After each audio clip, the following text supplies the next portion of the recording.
కన్న తల్లి అని కూడా జాలి లేకుండా భార్య మాటలు వినేసి ఇంత దారుణంగా చేయలెలా వచ్చాయో అసలు అర్థం కావట్లేదు. తల్లి వయసొచ్చేసి ఇప్పుడు 70 సంవత్సరాలు. ఆ తల్లిని ఇంత దారుణంగా టార్చర్ పెట్టడము, ఇంత దారుణంగా చేయడము ఎట్లా కరెక్ట్ అనిపిచ్చిందో అర్థం కాలేదు. ఆ తల్లి ప్రాణాలు ఆ తల్లి కోల్పోయేలా వీళ్ళు చేశారు. అసలేం చేశారు అనేది నేను చెప్తాను. అంతకన్నా ముందు ప్లీజ్ అండి ఛానల్ సబ్స్క్రైబ్ చేసుకోండి. వీడియోకి లైక్ చేయండి. ఈ వీడియో మొత్తం చూసాక మీ అభిప్రాయం ఏంటో కామెంట్ చేయండి. ఇలాంటి చెత్త వలని ఏం చేయాలో కామెంట్ చేయండి. అసలేమైందంటే ఈ తల్లికొచ్చేసి ఒక కొడుకు, ఒక పాప అన్నమాట. పాప చాలా మంచిది. కొడుకు అంటే వీళ్ళు కొంచెం పెద్దగయినంక ఏమైంది అంటే ఇద్దరు పిల్లలు పెద్దగయినంక భర్తని కోల్పోయిందనమాట. భర్త పాపం ఆరోగ్యంతో ప్రాణాలు పోయినాయి. ఆ తర్వాత తల్లి కష్టపడి తల్లికి కొంచెము తెలివి ఉందనమాట. చదువుకోలేదు. కాకపోతే కొంచెం తెలివిమంతురాలనమాట. అయితే ఆమె కష్టపడి నా పిల్లల భవిష్యత్తు బావుండాలని చెప్పేసి ఆ తల్లి పెద్ద పెద్ద చదువులు చదివిపిచ్చింది. అమ్మాయిని చదివిపించింది. అలాగే అబ్బాయిని కూడా చదివిపిచ్చింది. మంచిగా అంటే అమ్మాయికి మంచి కట్నం ఇచ్చి, మంచి ఒక అబ్బాయికిచ్చి పెళ్లి చేసింది. అమ్మాయి కాపురం బాగానే ఉంది. ఇలాగే అబ్బాయికి కూడా మంచిగా చదివిపిచ్చింది. అబ్బాయికి అంటే మంచి అమ్మాయినిచ్చి కూడా పెళ్లి చేయాలి అనుకున్నది. మంచి అమ్మాయే అనుకున్నారు కానీ అది చెత్త ముండనమాట. ఇంక ఏం తిట్టినా తప్పులేదు. అబ్బాయికి కూడా పెళ్లి చేసేసిర్రు. అంతా బాగానే ఉంది. కొన్ని రోజులు బాగానే ఉంది. అయితే ఈయనేం చేసిండు చదువుకున్న చదువుకు తగ్గట్ల జాబ్ రావట్లేదు. సాలరీ కరెక్ట్‌గా రావట్లేదు. ఒకరి చెయ్యి కింద నేనెందుకు పని చేయాలి అని చెప్పేసి ఏం చేసిండు ఒక బిజినెస్ ప్లాన్ చేసుకున్నాడనమాట. బిజినెస్ ప్లాన్ చేసి ఏం చేశాడు ఒక ఎకరా పొలం ఉన్నది వీళ్ళకి ఊర్లో. ఆ పొలం అమ్మేసి హైదరాబాద్ వచ్చేసి ఏం చేసిండు బిజినెస్ పెట్టిండనమాట. బిజినెస్ పెడితే కొన్ని రోజులు బాగానే నడిచింది. ఈయన అనుకున్న విధంగా అంటే కొంచెం బాగానే నడిచిందనమాట. నడిచిన తర్వాత ఏమైంది వీళ్ళు హైదరాబాద్‌లోనే ఒక 2 బీహెచ్‌కే ఫ్లాట్ ఒక అపార్ట్మెంట్‌లో ఫ్లాట్ కూడా కొన్నారు. అంతా బాగానే ఉంది. కొన్ని రోజులు మంచిగా నడిచింది. ఇంక తర్వాత ఏమైందో ఏంటో తెలీదు. మరి ఎందుకు మార్పులొచ్చినాయి గానీ, కొంచెం కొంచెం బిజినెస్ అనేది డల్ అయిపోయిందనమాట. డల్ అయ్యి మొత్తం లాస్‌లో పడిపోయింది. ఇంక లాస్‌లో పడి ఈయనేం చేయాలో తెలీక ఇక షాప్ అంతా క్లోజ్ చేశాడనమాట. ఇంక క్లోజ్ చేసేసి ఏం చేసిండు, ఇంట్లో ఏదన్నా చెయ్యాలి అని చెప్పేసి భార్య దగ్గర ఆలోచిస్తుంటే, ఈ భార్య పనికిమాలిన సలహా ఏమిచ్చిందంటే, ఇప్పుడు మనము ఇలాగే కూర్చుంటే కాదు. మనం ఇంకేదన్నా ప్రయత్నిస్తాము అంటే, మరి డబ్బులు లేవు గదా! అంటే, ఈ మీ అమ్మ ఉంది కదా! మీ అమ్మ ఉన్న ఇల్లు ఒక్క ఇల్లు ఉంది కదా! ఆ ఇల్లు అమ్మేద్దాం. వచ్చిన డబ్బుతో మనం ఏదన్నా మళ్ళా ప్రయత్నిస్తాము. ఏదన్నా బిజినెస్ అన్నా ఏదన్నా చేద్దాం లేండి అనంటే, సరేలే అనేసి ఆ తల్లి దగ్గరికి ఊరెళ్లారనమాట. ఊర్లో ఆ తల్లి ఒక్కతే ఉంటుంది. అంటే ఈ అత్తని చూడడము కోడలికి ఏ మాత్రం ఇష్టమే ఉండదు. అసలు ఒక్కరోజు గూడా ఆమెకు అన్నము అంటే ప్లేట్‌లో అన్నమేసి ఇచ్చిన పాపాన గూడా పోలేదు. అందుకే ఆ ముసలావిడైనా సరే అంటే భర్త కష్టపడి కట్టించిన ఇల్లు అని చెప్పేసి ఆ ఇంట్లోనే ఉంటుందనమాట. ఒక్క రూపాయి ఆ అమ్మాయి అంటే ఆ తల్లికి పంపించే వాళ్ళు కూడా కాదు. పింఛన్ డబ్బులతో వచ్చిన రేషన్ బియ్యంతో మంచిగా ఆమె దాంట్లో ఆమె మంచిగానే బ్రతుకుతా ఉంది. ఒకరి పైన ఆశ పడకుండా. నా పిల్లలు బావుంటే చాలు, నా పిల్లల భవిష్యత్తు బావుంటే చాలు అనేసి ఇంక నేనున్నన్ని రోజులు ఇలాగే హ్యాపీగా గడిపేస్తానని చెప్పేసి ఎవ్వరి పైన ఆధారపడకుండా ఉన్న ఇంట్లో వాళ్ళ భర్త కష్టపడి కట్టిన ఇంట్లోనే ఆమె ఉంటుంది హ్యాపీగానే. ఆ ఇల్లు కూడా అమ్మాలి అని చెప్పేసి కొడుకు, కోడలు వచ్చిర్రు. వస్తే ఆమె చాలా హ్యాపీగా ఫీలయింది. నన్ను చూడ్డానికొచ్చారేమో ఇన్ని రోజులకు అనేసి ఆ తల్లి చాలా హ్యాపీగా ఫీలయింది. అయితే తల్లిని కూర్చోబెట్టుకొని జరిగిందంతా చెప్పిరనమాట. ఇలా బిజినెస్ లాస్ అయింది. మేము షాప్ అంతా క్లోజ్ చేసుకోవాల్సొచ్చింది. ఇలాగే కూర్చుంటే కాదు, ఇల్లు గడవదు కదా! హైదరాబాద్‌లో బ్రతకాలంటే కష్టము. కాబట్టి ఉన్న ఈ ఇల్లు అమ్మేసి వచ్చిన డబ్బుతో ఇంకా వేరేదన్నా ప్లాన్ చేసుకుంటాను అని చెప్పేస్తే, ఆ తల్లి అన్నది, "ఉన్న ఒక ఎకరా పొలము అమ్మేశావు. ఇంక నీ ఇష్టము. అది నీకే చెందుతుంది కాబట్టి నీ ఇష్టము అనుకున్నాను. నా భర్త ఇది కష్టపడి కట్టిన ఇల్లు. నేనెక్కడ బోవాలి? నేనెడ బ్రతకాలి? ఇప్పుడు నన్ను మీ ఇంట్లో పెట్టుకోరు. మీరు నన్ను చూసుకోరు. కనీసం మీ ఇంట్లోనన్నా నేను బ్రతకాలి కదా! మరి నేను రోడ్డు పైన పడతానుకా" అంటే, "లేదు నా ఇంట్లో పెట్టుకుంటాను" అని చెప్పేసి కొడుకన్నాడు. కొడుకంటే కోడలు అప్పుడే ఏమందంటే, "లేదు నిన్ను ఏనైనా ఒక దగ్గర మేము వదిలేసొస్తాము. అంటే ఇట్లా ఓల్డ్ ఏజ్ హోమ్ ఉంటది కదా! అట్లా వదిలేసొస్తాము. అందరితో నువ్వు కలిసి హ్యాపీగా ఉండొచ్చు. ఈడ ఒంటరిగా ఉండాల్సొస్తుంది. అప్పుడప్పుడు వచ్చి మేము చూసిపోతాము. ఇంకా ఎన్ని రోజులు ఇందులో ఉంటావు ఒంటరిగా? ఈ ఇల్లు అమ్మేస్తే మేము ఏదన్నా బిజినెసో ఏదో చేసి మేము బాగుపడతాం కదా! అని కోడలనింది. ఆ కొడుకేమన్నాడు, "అవును నిజమే అమ్మ. ఏనన్నా వదిలేసొస్తాము ఓల్డ్ ఏజ్ హోమ్‌లో. నువ్వు ఆడ ఉండొచ్చు హ్యాపీగా" అని చెప్పేస్తే, "లేదు నా ప్రాణాలు పోతే ఈ ఇంట్లోనే పోవాలి. ఎందుకంటే నా భర్త కష్టపడి కట్టిన ఇల్లు. నేను ఎక్కడికి ఎళ్ళను. నేను ఎవ్వరి పైన ఆధారపడను. నాకు చేతనైనన్ని రోజులు నేను చేసుకొని బ్రతుకుతాను. అంటే మీరు నాకు చేసి పెట్టాలని నాకు ఆశ లేదు. నన్ను వదిలేయండి. నన్ను ఏ హోమ్‌లో వదిలేయొద్దు. నేను ఎక్కడికి ఎళ్ళను.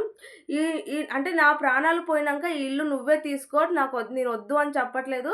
కానీ ఉన్నన్ని రోజులు ఈ ఇంట్లోనే ఉంటాను" అంటే ఆ తల్లి చెప్పిన దానికి కొడుకు, కోడలు ఊగిపోయారనమాట. ఊగిపోయి అంటే నేను రోడ్డు మీద పడాలా? అంటే ఇప్పుడు నేను కష్టాల్లో ఉన్నా నన్ను ఆదుకోవా? నీకు ఈ ఇల్లు ముఖ్యమైందా? నువ్వెన్ని రోజులు బ్రతుకుతావు?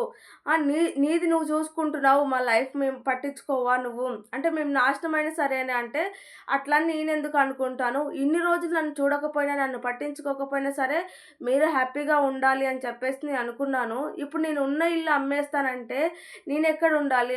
అనేసి తల్లి అడిగింది.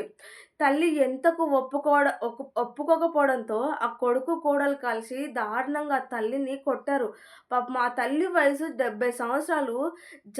కోడలంటే దానికి జాలి, దయ లేదు అనుకుందాం. బయట నుంచొచ్చింది కాబట్టి.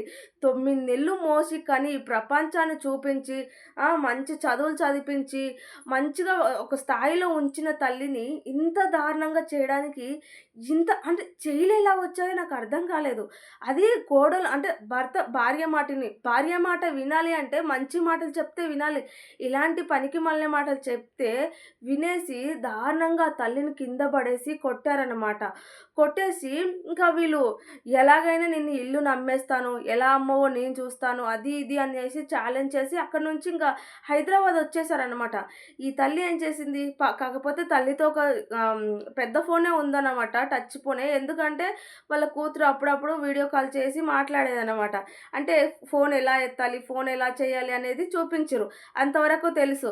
అయితే ఈ తల్లి ఏం చేసింది, వీళ్ళు ఎళ్ళిపోయిన ఎంబడే కూతురికి ఫోన్ చేసి జరిగిందంతా చెప్పింది.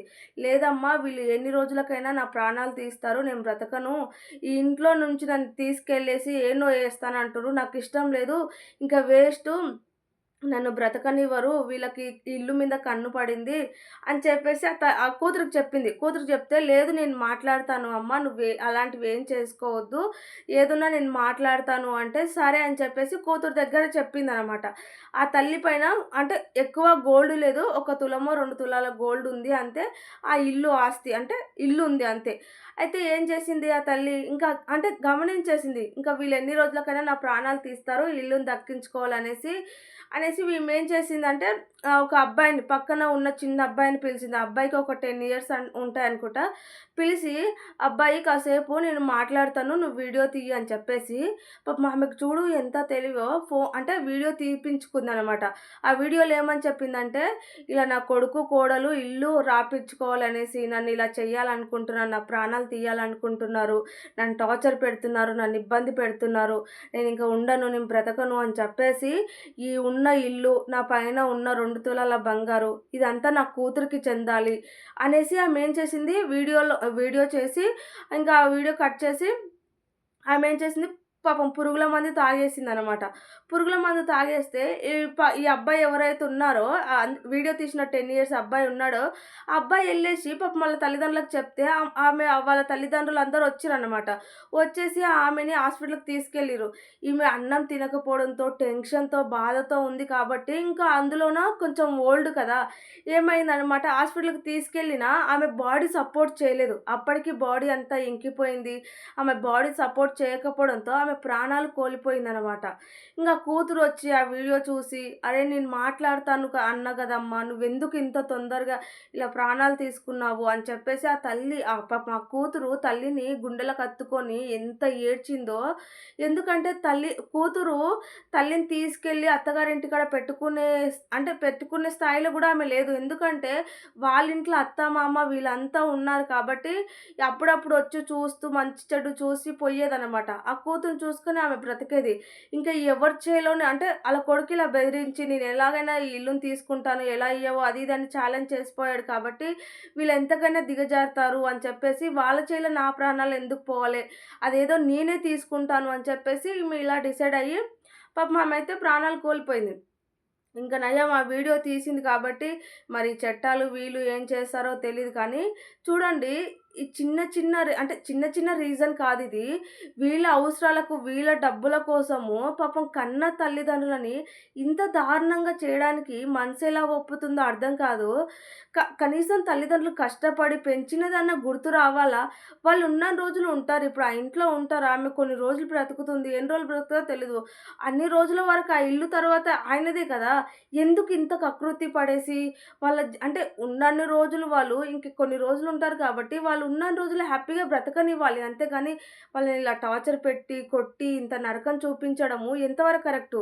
మీరు ఇంత దారుణంగా చేస్తే మీ పిల్లలు కూడా భవిష్యత్తులో మిమ్మల్ని కూడా ఇలాగే చేస్తారు. మీరు కూడా ఇంతకన్నా నరకం చూడాల్సొస్తుంది. కాబట్టి దయచేసి ఎవ్వరు ఇలా చేయకండి.